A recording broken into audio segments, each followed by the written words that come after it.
Myth: a TFSA is basically a savings account with better marketing. Fact: it's one of the only places in Canada where your investment growth can be tax-free forever, and that makes how you use it a big deal. The annual TFSA limit for 2026 is $7,000, and if you've been eligible since 2009, your total room now is $109,000. And yet, only a tiny slice of accounts ever get past $200,000. Some of the headline TFSA millionaire stories were built on concentrated high-risk bets. Exciting, but not a repeatable plan for most families. In this video, I'll show you the 2 ways people quietly sabotage their TFSA, 2 realistic paths to a $1 million TFSA, and the investment options that actually make sense once life is busy and money is spread across a few places. And then we'll talk about the part most people miss: how to use a big TFSA in retirement to keep taxes down and income flexible, whether you're still working 5 years from retirement or already drawing down on your CPP and OAS.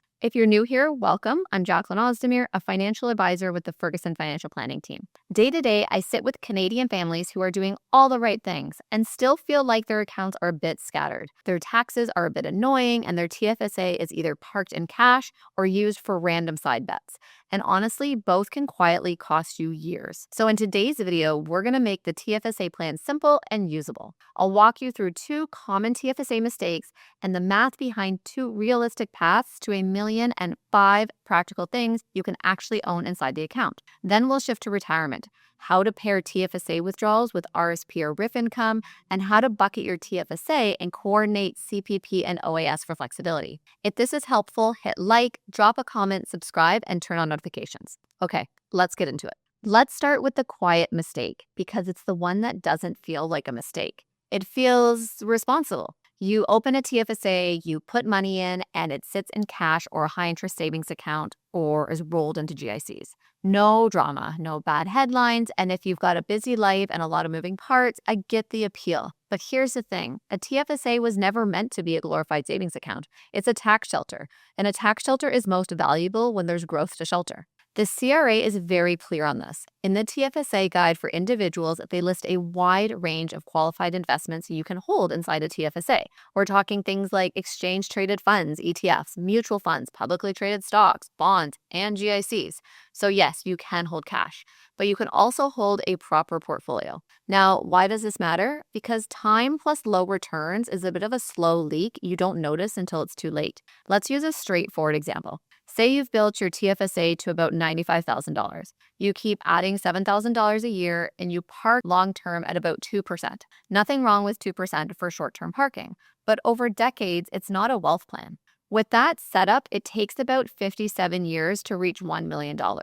57, that's the part that should make you sit back for a second. Over that time, you'd have earned about $399,000 in new contributions and about $494,000 total, including your starting balance. And the growth does the rest eventually. But eventually might mean you're in your late 80s if you started around age 30. That's a slow grind. So the fix isn't take reckless risk. The fix is deciding what money is truly short-term and what money is long-term. Your emergency fund is allowed to be boring. Your TFSA doesn't have to be. Now, let's talk about the opposite mistake: the TFSA that turns into a sandbox for speculation. Crypto flyers, penny stock, concentrated bets, aggressive options trades, whatever the flavor of the month is. And look, I'm not here to scold anyone. People do this because it's tempting. It feels efficient. If I'm going to swing for the fences, I might as well do it tax-free. And yes, the math can look amazing on paper. If $95,000 doubled 4 times, you'd be over $1.5 million in 4 years. And that's the screenshot that people post. That's the story that makes you think, am I being too conservative? But the part that doesn't get posted is the other side. Most concentrated strategies don't quietly compound. They lurch. And when they lurch down, they can take years of progress with them. CRA TFSA statistics show that very few TFSAs ever get to the really large balances. Crossing $200,000 is rare. So when you see a TFSA millionaire story, it's often an extreme outlier, usually tied to extreme concentration and extreme luck, not a repeatable plan for a family. Here's why the TFSA is a particularly painful place to blow up. In a non-registered account, if you make a bad bet and sell at a loss, at least you may have a capital loss you can use. Inside a TFSA, losses don't help you at tax time, And the opportunity cost is worse. You don't get back the lost compounding. Yes, you can recontribute what you withdraw later, but you can't rewind time and recapture the growth years you missed, nor are you allowed to top up your TFSA to make up for the losses that occurred within the account. Quick story, I'll call him Mark. Mark had a solid TFSA balance, then decided he'd juice returns with a handful of speculative names. One bad cycle later, he was staring at a TFSA worth far less than what he'd contributed. The money was still there technically, but the plan was broken, and the emotional hangover was real. He didn't want to invest at all after that. For your core TFSA, we're not trying to win the lottery. We're trying to quietly build the most tax-efficient, boring millionaire you've ever met. So let's shift from mistakes to math you can actually use. We'll keep the assumptions simple and honestly pretty sane. Let's assume your TFSA is sitting at about $95,000 today, and you keep contributing $7,000 per year going forward, which has been the annual TFSA limit since 2024.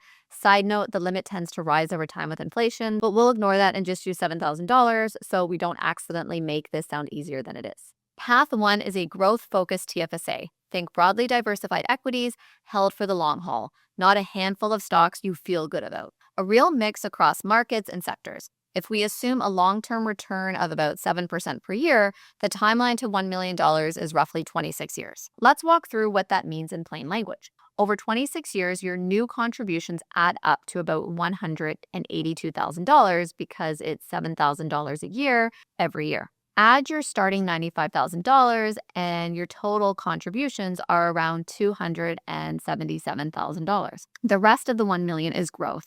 That's the point. The heavy lifting is done by compounding, not by you hustling more cash into the account. But you do pay for that growth with volatility. A 100% equity portfolio can absolutely drop 30 to 40% in a really bad market. That's not a hot take. That's normal. The difference between people who get the result and people who don't is rarely intelligence. It's behavior, is whether you can stick with the plan when the headlines get ugly and everyone you know is suddenly going to cash. This approach can make a lot of sense if your TFSA is one piece of a bigger household picture. Maybe other accounts are more balanced, maybe you have pensions, maybe you own a business and already have plenty of safe assets outside of the TFSA. The TFSA can then be your long-term growth engine, doing its quiet work in the background. Path 2 for getting to $1 million is for people who like growth but also like sleeping at night. Think of a balanced portfolio, roughly half equities and half bonds. If we assume a lower average rate of return closer to 4.5%, you're not going to get there as fast, but you may be more likely to stay invested through the messy parts. And that matters more than most people want to admit. Using the same starting point of $95,000 today and $7,000 a year going forward added to the account, a balanced approach takes about 35 years to reach the $1 million mark. Your new contributions over that time add up to around $245,000. If you add in the $95,000 you started with, your total contributions are about $340,000. Again, the rest is compounding, just at a slower pace. Now, people hear 35 years and think, well, that's useless. It's not. It depends when you start. If you're around 30, that lines up neatly with traditional retirement timing. If you're in your mid-40s, it might not get you to $1 million on its own by 65, but it can still become a very large, very flexible tax-free account. And flexibility is the whole reason we care. Also, most households aren't doing this in isolation. Couples get 2 TFSAs over a lifetime. The combined contribution room available to a couple can become meaningful. For someone eligible since 2009, the total lifetime contribution room by 2026 is $109,000, and it builds every year. So when you hear a $2 million combined TFSA, that's not fantasy. It's just 2 people consistently using the tool and not sabotaging it with either cash only or casino behavior. If you would like a quick gut check, compare the 3 lanes. At 2%, you're talking about something like 57 years to 1 million. At 4.5%, about 35 years. And at 7%, about 26 years. None of those require a unicorn stock. They require a plan you can live with. Okay, so what should you actually invest in? The simplest way to think about this is that there are 5 common setups, and each has a trade-off. First, there are big bank mutual funds. This is the default for a lot of Canadians because it's easy. The issue, though, is cost. Many Canadian mutual funds still carry management fees north of 2% per year. That doesn't sound huge until you remember it's every year, and it quietly clips your compounding. Here's a clean example. If market return is 7% and your fund costs 2%, you're netting about 5%. Over decades, that difference can be the gap between nice TFSA and monster TFSA. It's not glamorous, but fees matter. Second, there are low-cost ETFs. These can be incredibly efficient with some broad market ETFs charging fees, more like 0.05% to 0.25%. The upside is you keep more of your returns. The downside is behavioral. If you're going to tinker, chase trends, and panic sell, cheap ETFs won't save you. Third, individual stocks and dividend portfolios. This can work if you're disciplined and properly diversified. And yes, tax-free dividend income later can be pretty sweet, but concentration risk is real. If your TFSA is meant to be your most protected, most flexible account, putting it into a handful of names can be a bit of a self-inflicted headache. Fourth, robo-advisors. They're convenient, they use ETF portfolios, and they rebalance automatically. They can be a great set-it-and-forget-it choice for many people. The limitation is that they don't coordinate your TFSA with the rest of your financial life, especially when retirement income and taxes get complicated. Fifth, professional discretionary management paired with real planning. This is less about beating the market and more about building a portfolio that fits everything else you've got going on and keeping you out of trouble. The CRA rules allow many investment types, but there are also non-qualified and prohibited investments that can trigger serious penalties. So having a clear lane for what belongs in the TFSA and why can save you from expensive mistakes. This is the part most people don't think about until it's suddenly urgent. When your TFSA is big, the real value isn't just the balance, it's what the balance lets you do with your taxes and your lifestyle. Let's start with the most common question. Should you draw from your RRSP first or your TFSA first? I've covered this in more depth in a few past videos, but I'll do another quick review here. There's no universal rule. RRSP and RRIF withdrawals are taxable income.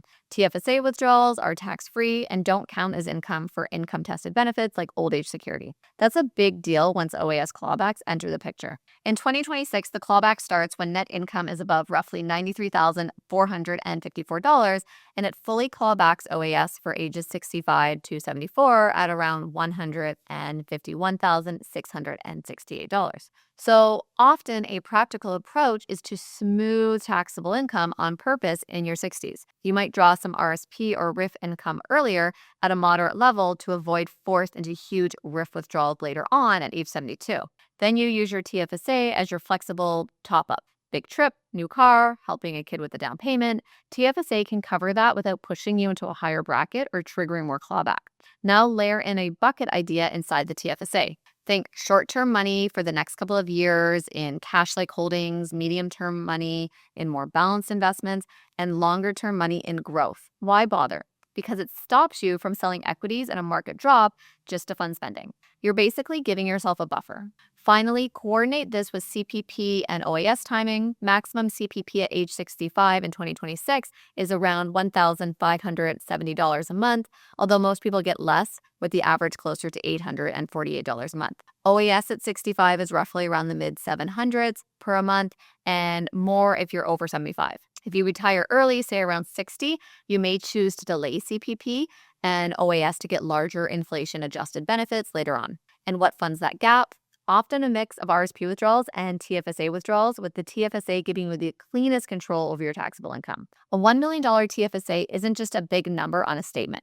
Used properly, it becomes your most flexible lever for spending what you want, when you want, without handing CRA an unnecessary bonus check.